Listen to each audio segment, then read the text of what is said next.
we've had a lot of reports come out as these second and third bids in some cases have come out from Paramount, from Comcast, and from Netflix, all in an effort to buy Warner Brothers.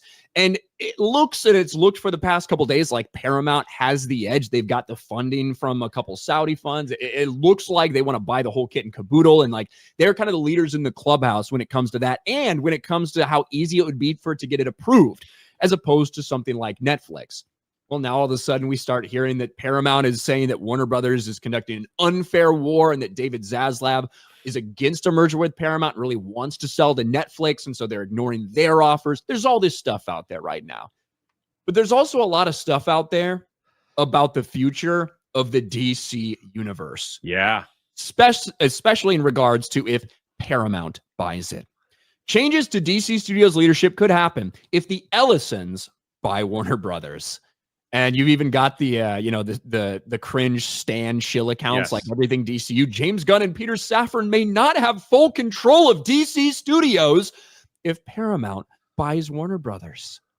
And so now here we are. And look, the reality is, as much as everybody tried to spin Superman as some giant success, including different outlets trying to counteract or counter-inform their audiences based off real reports, like in Forbes, because somebody wanted to shill for James Gunn's Superman and lie about how much it made. We've seen all this stuff.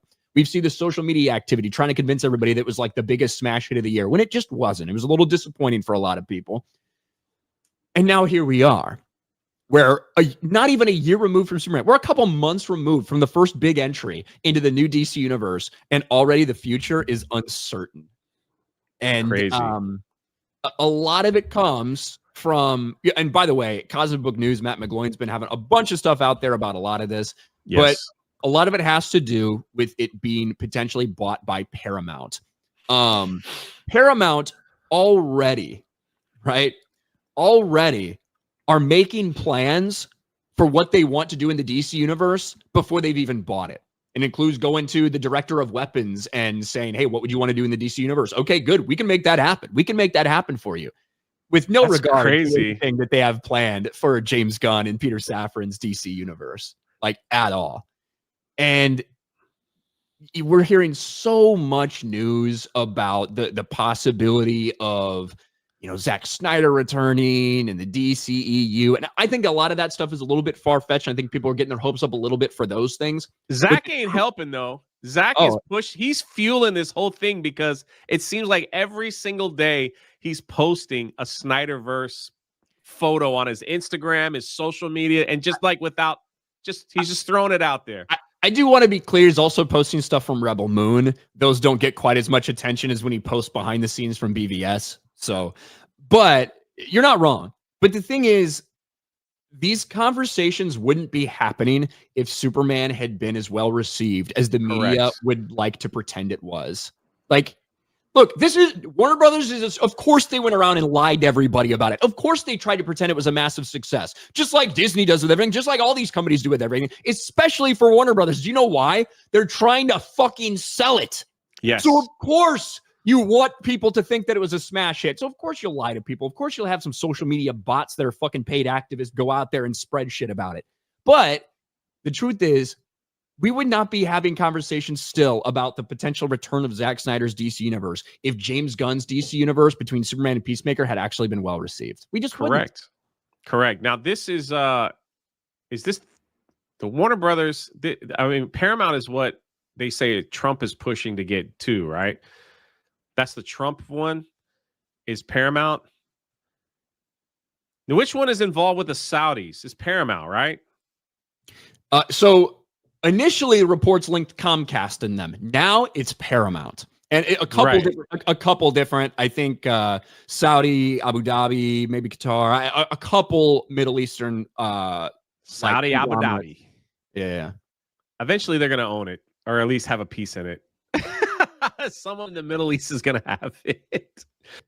I still root for Comcast. I think that's a relatively, just to be clear, I think it's a relatively small portion. I think it is going to be they're bringing the cash. They're like, we'll loan you a couple $1 billion in cash. What do you want that in a briefcase, or you want it in a zip bag? Let us know. I'm still hoping for Comcast. I want Comcast to get it. Only because I'm a theme park snob, and I think they could do wonders at Universal Studios at the theme parks with the control, not the control, but to like they already have Harry Potter. I'd say I say they could remove the Marvel land and like put a whole DC thing going on in there. So I think that would be pretty cool. Do you have a percentage if it gets sold to any one of these companies? Do you have like a percentage? I think it's 50-50 that James Gunn is out.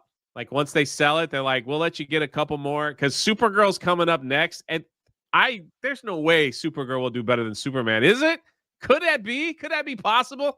So it's like you got Supergirl coming up next, and like maybe they're just like, we'll let him finish this film, but in the meantime, we're gonna be working on a killer DC universe stuff. Like once you drop your films and Matt Reeves and all that stuff gets done, we're gonna reset and do the whole thing. If you want to know my personal opinion, I think that it was 50-50 on Gunn as the future of the DC universe past 2027 without it being sold. With it being sold, I think it's certainly a lot less certain. That's a stupid sentence, but yeah, for sure. Well, it's not looking good for him anyway.